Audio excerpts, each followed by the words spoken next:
күні пайғамбарымыз саллаллаху алейхи уассалам мінберге шығып былай деді: бүгін араларыңнан кім ораза тұтты деді.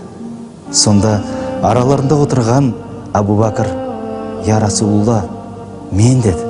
Сонда пайғамбарымыз саллаллаху алейхи уассалам: бүгін аурудың халін кім сұрады деді. Сонда Абу Бакр радиаллаху анху: я Расулулла, мен деді. Пайғамбарымыз саллаллаху алейхи уассалам: ал араларыңда жаназаға қатысқан адам бар ма екен деді. Пайғамбарымыз саллаллаху алейхи уассалам осы сұрақты қойған кезде араларынан қайтадан Абу Бакр: я Расулулла, мен деді. Сонда пайғамбарымыз саллаллаху алейхи уассалам: бүгін кім міскінді тамақтандырды деп сұрады.